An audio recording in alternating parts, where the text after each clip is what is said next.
우리의 인간관계에 있어서 가장 중요한 요소 중에 하나는 친밀함입니다. 사람들이 다른 이들과의 관계 속에서 갈구하게 되는 이 친밀함은 우리 내면의 근본적이며 핵심적인 욕구이죠. 특히 경쟁과 소외가 시간을 거듭하면 거듭할수록 지나치게 격해져 가고 있는 이 시대 속에서 친밀한 누군가가 곁에 있어 의지하고 비빌 언덕이 된다는 사실은 우리에게 크나큰 위안을 가져다 줍니다.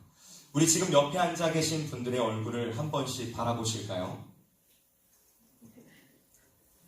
구태여 외면하시는 분들이 계시진 않죠? 나와 함께 신앙생활을 하며 기쁜 일이 있을 때 같이 웃어줄 수 있고 슬픈 일이 있을 때 함께 울며 기도해 줄 수 있는 친밀함 속에 있는 사람들이 있다는 사실이 얼마나 기쁘고 감사한 일입니까? 우리 옆에 있는 분들과 함께 인사해 보도록 하겠습니다. 내 옆에 계셔 주셔서 너무나도 감사합니다. 네, 벌써 분위기가 좋아지네요. 네덜란드의 사제인 헨리 나우에는 그의 저서인 친밀함에 이러한 말을 남겼습니다. 숱한 외로운 순간이면 우리를 찾아드는 의문이 있다. 경쟁적이고 힘겨운 이 세상 어느 한 구석에 과연 안심하고 쉴 수 있는 곳, 타인에게 자신을 내보일 수 있는 곳, 조건 없이 줄 수 있는 곳이 있을까? 그곳은 아주 작고 은밀할지도 모른다. 그러나 그런 곳이 존재한다면 다른 곳이 아닌 바로 우리의 복잡한 인간관계 속에서 찾아야 된다라고 말했습니다. 즉 그는 지금 경쟁이 치열하고 힘겨운 이 세상 속에서 모든 사람들이 친밀함에 대한 뿌리 깊은 열망을 가지고 있는데 그것을 해소하기 위해선 사람들 사이의 관계 속에 풍요로운 친밀함이 이루어져야 한다라고 말하고 있는 것입니다. 그런데 여러분 여기에서 우리가 진지하게 생각해 보아야 할 것이 있습니다. 그것은 물론 각 개인의 인생에 있어서 다른 사람과의 관계 속에 누리는 친밀함은 너무나도 중요한 요소이지만 그보다 더 중요한 것은 우리의 인생의 주인이 되시며 온 세상의 역사를 주관하시는 그 하나님과의 친밀함을 누리는 것이 더욱더 중요하다라는 사실입니다. 세상에 있는 많은 사람들은 오직 다른 사람들과의 관계를 유지하고 그것을 더욱더 좋게 발전시키기 위해 친밀함을 누리려고 하지만 우리 믿는 자, 성도들은 하나님 나라의 자녀로 살아가기 위해 하나님과 친밀함을 누려야 한다는 것입니다. 오늘 말씀 속에 나오는 히스기야 왕은 바로 이런 하나님과의 친밀함을 누렸던 사람이었습니다. 우리가 함께 이 아침 짧은 시간 이 히스기야 왕에 대해서 살펴보면서 우리 역시 하나님의 자녀로서 친밀함을 누려갈 수 있기를 주님의 이름으로 간절히 소원합니다. 오늘 본문에 나오고 있는 히스기야 왕은 솔로몬 이후 20명의 유다 왕들 가운데 여호와께서 보시기에 정직히 행한 것으로 평가되는 훌륭한 왕이었습니다. 그는 다른 왕들의 본보기가 되었고 모든 하나님의 백성들에게 귀감이 되는 인물이었죠. 특히 그는 아수르의 20만 대군이 쳐들어오고 자신의 몸에 죽을 병이 드는 크나큰 어려움 속에서도 오직 여호와 하나님만을 의지함으로 승리한 인물이었기에 여러 모양으로 어려운 시기를 살아가고 있는 이 시대, 오늘날의 성도들에게 더욱 본받아야 할 믿음의 사람이라고 말할 수 있겠습니다. 자, 그렇다면 그는 어떤 인생을 살았기에 하나님과 늘 친밀함을 누릴 수 있었던 것일까요? 우리는 그 답을 짧은 몇 장에 걸쳐 나오는 그의 일대기 속에서 발견할 수 있습니다. 그가 하나님과 친밀함을 누릴 수 있었던 이유, 그 첫 번째는 우리는 성경의 저자가 히스기야의 통치에 대해서 매우 긍정적으로 평가하고 있다는 데에서 찾을 수 있습니다. 열왕기하 18장 3절의 말씀을 보게 되면 히스기야가 그의 조상 다윗의 모든 행위와 같이 여호와께서 보시기에 정직하게 행하여 라고 말씀하고 있음을 보게 됩니다. 여기서 우리가 잘못 생각하면 안 되는 것은 그가 하나님이 보시기에 정직히 행하였다고 해서 그에게 아무런 흠이나 잘못이 없었다는 것을 의미하지는 않는다는 것을 우리는 기억해야만 합니다. 이스라엘 역사에서 가장 위대하다고 칭송받는 그 다윗 왕조차도 허물이 없지는 않았습니다. 그러므로 여기에서 히스기야가 여호와 보시기에 정직히 행하였다라는 이 말씀은 그에게 여러 가지의 문제와 부족함이 있었다고 할지라도 그가 하나님과의 관계에 있어서 올바른 태도를 가지게 했었다라는 것을 의미하는 것입니다. 좀 전에 다윗의 이야기를 했으니 다윗에 대해서 잠시 나눠볼까요? 여러분들께서도 잘 아시는 것처럼 다윗에게도 문제가 정말 많았습니다. 그러나 다윗에게서 찾아볼 수 없는 것이 있었죠. 그것이 무엇일까요? 바로 우상숭배입니다.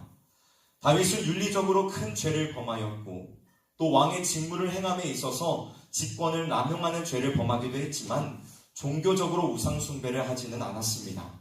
성경에도 다윗이 바알을 숭배했다든지 다른 어떤 이방 종교를 받아들였다든지 하는 말을 기록하고 있지는 않죠. 또 다윗은 자신의 죄를 철저히 회개하는 사람이었습니다. 다윗은 밧세바와 가는 죄를 범하고 마음이 어두워져 그녀의 남편 우리아를 잔인하게 살해하는 악을 저질렀습니다. 그는 순간에 마음의 욕정으로 인하여 큰 죄를 범하였지만 바로 그 죄를 철저히 회개하였습니다. 시편 51편을 보게 되면 그는 하나님의 면전에서 쫓겨난 것과 같은 두려움과 뼈가 깎인 것 같은 아픔을 가지고 자신의 죄를 자복하고 회개하였다는 것을 발견하게 됩니다. 이런 진실된 회개가 다윗으로 하여금 후대의 왕들이 본받아야 될 모범적 왕이 되게 한 것입니다. 히스기야가 그의 조상 다윗의 모든 행위와 같이 하나님께서 보시기에 여호와께서 보시기에 정직히 행하였다라는 것은 히스기야도 다윗처럼 우상숭배의 죄를 범하지 않았으며 그가 크고 작은 죄를 범하였을 때에도 그 죄를 철저하게 회개하였다는 것을 의미하는 것입니다. 열왕기하 20장 19절이 이것을 잘 보여줍니다. 이사야 선지자가 히스기야의 잘못을 책망하자 그는 즉시 당신이 전한 바 여호와의 말씀이 선하니이다 라며 회개하는 태도를 보였습니다. 사랑하는 성도 여러분, 우리가 하나님과 친밀함을 누리기 위해선 먼저 우리에게 있는 모습 그대로를 가지고 나아가 회개하는 일들이 이루어져야 합니다. 지금 우리가 거룩한 모습으로 깨끗한 모습으로 이 자리에 앉아 있는 것 같지만 사실 우리들 가운데 죄가 없는 사람은 단 한 사람도 없습니다. 우리는 모두 죄 가운데에 거하며 우리가 하는 모든 생각과 계획들은 악합니다. 죄를 짓지 않겠다 다짐하고 또 다짐하지만 다시 죄의 문에 걸려 넘어지며 자신의 연약함과 나약함만을 발견하게 되는 것이 우리 아닙니까? 하지만 그렇다고 해서 이 사실로 인하여 좌절하거나 낙심할 필요는 없습니다. 하나님이 나를 받아주시지 않을 것이라 라는 생각에 잠겨 있을 필요도 없습니다. 우리가 가진 죄를 인정하고 주님 앞에 나아가 애통하고 회개하면 주님은 우리를 받아주시고 용서하시며 크신 은혜로 우리를 둘러싸 주신다는 것입니다. 요한일서 1장 9절의 사도 요한은 이렇게 증언하고 있습니다. 만일 우리가 우리 죄를 자백하면 저는 미쁘시고 의로우사 우리 죄를 사하시며 모든 불의에서 우리를 깨끗게 하실 것이요. 사랑하는 성실의 성도 여러분, 하나님과 친밀함을 누리기를 원하십니까? 하나님과 친밀함을 누리기를 원하십니까? 그렇다면 지금 있는 모습 그대로를 가지고 나아가 주님 앞에 나아갈 수 있기를 원합니다. 여러분의 지금 모습이 더럽게 보여도 연약해 보여도 주님께 그것은 아무런 문제가 되지 않습니다. 주님은 여러분의 더러운 죄악들로 친해진 그 모든 것들을 그의 보혈의 피로 씻어주시고 연약한 부분들은 싸매어 주실 것이라는 사실입니다. 그 주님의 그 선하심을 바라보며 나아가는 저와 여러분들이 되시기를 원합니다. 주님께서 베풀어 주시는 그 사랑을 의지하며 주님 앞에 힘있게 달려나아가 우리의 죄악을 고백하며 하나님의 은혜 안에 잠겨서 날마다 삶을 살아내는 우리 모두가 될 수 있기를 주님의 이름으로 간절히 소원합니다.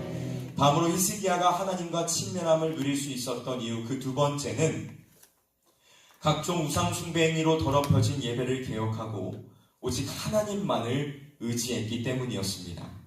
히스기야의 아버지 아하스는 열렬한 우상 숭배자로 열왕기하 16장에선 그가 얼마나 심각하게 온 나라를 우상 숭배로 더럽혀 놓았는지를 보여줍니다.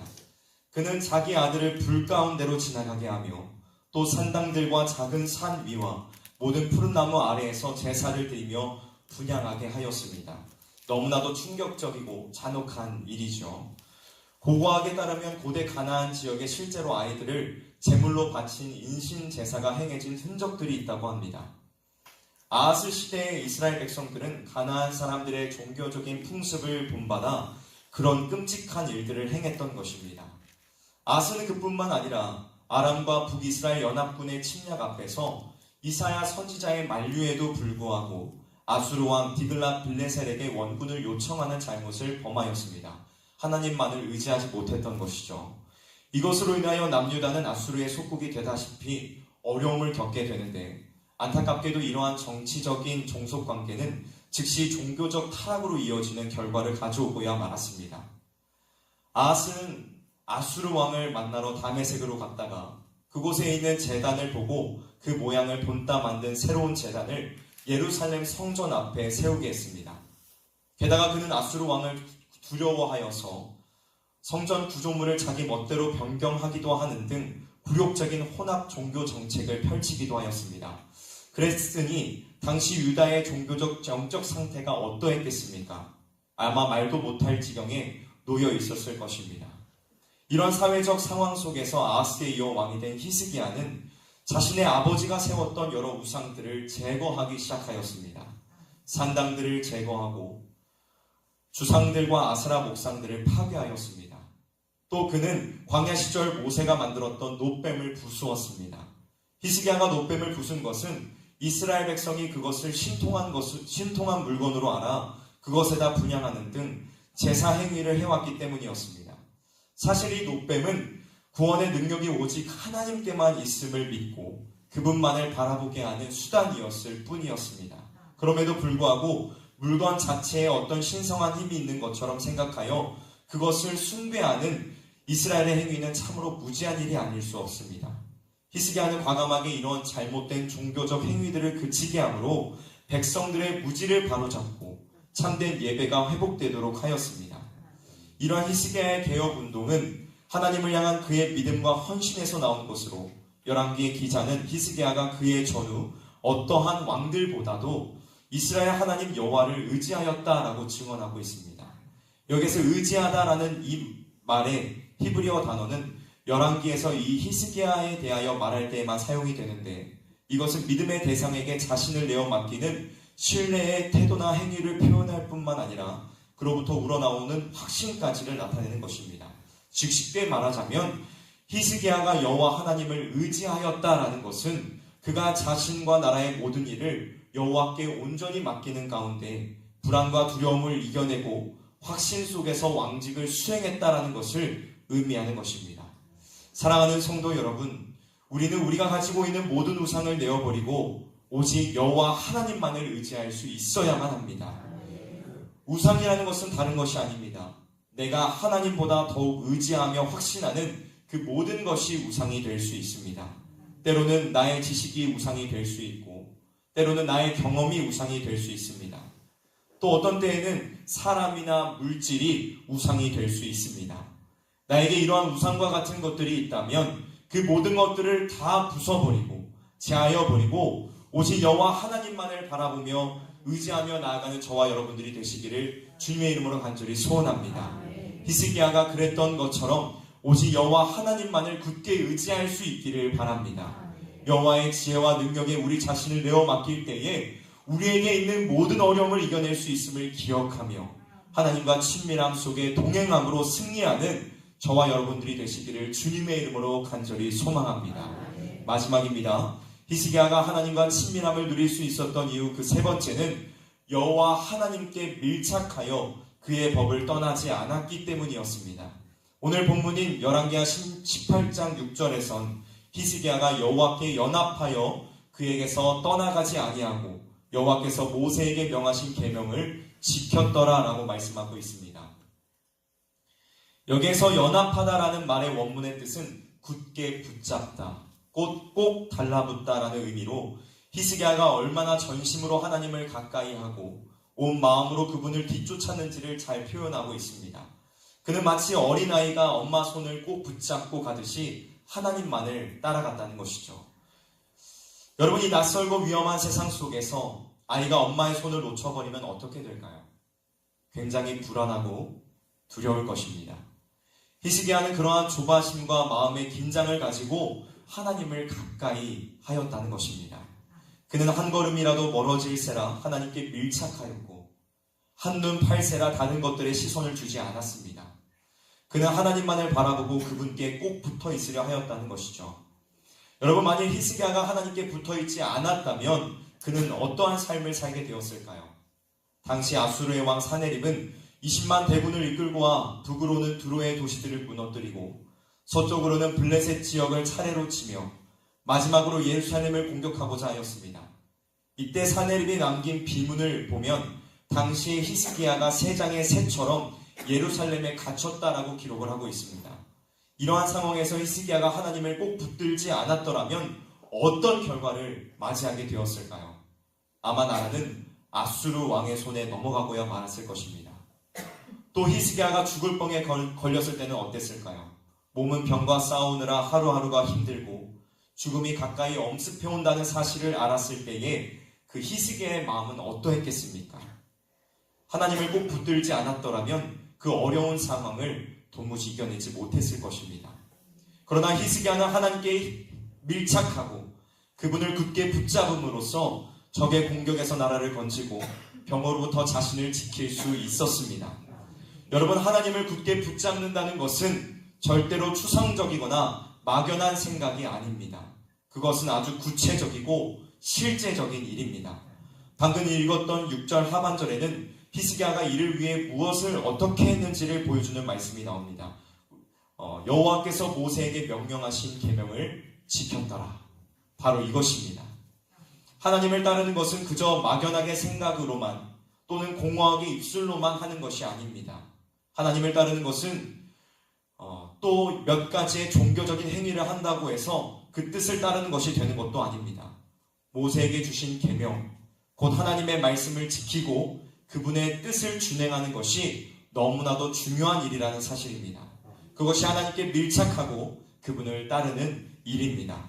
사랑하는 성도 여러분, 우리 모두가 하나님께 늘 붙어 있기를 원합니다. 하나님의 말씀을 가까이 하고 지키고 행함으로 하나님께 어린아이와 같이 밀착한 삶을 살아가 그분과 깊은 친밀함을 누릴 때에 하나님께서는 우리를 붙드시며 선한 길로 우리를 인도해 주실 것입니다. 말씀을 정리하도록 하겠습니다. 히스기야라는 이름의 뜻은 여호와는 나의 힘이라는 의미를 가집니다. 그의 이름처럼 하나님께서는 히스기야에게 힘이 되어 주셨습니다. 하나님과 친밀함을 누린 히스기야는 하나님께서 늘 함께하여 주셨기에 어디로 가든 형통할 수 있었습니다. 그의 부친 때로부터 내려온 아수르와의 속국관계는 중단되었고 조공을 더 이상 바치지 않게 되었습니다. 또한 병에서 고침받아 15년이라는 시간을 더욱 살 수 있게 되었습니다. 올 2025년도 한 해 하나님과 더욱 깊은 친밀함을 누리는 저와 여러분들이 되시기를 주님의 이름으로 간절히 소원합니다.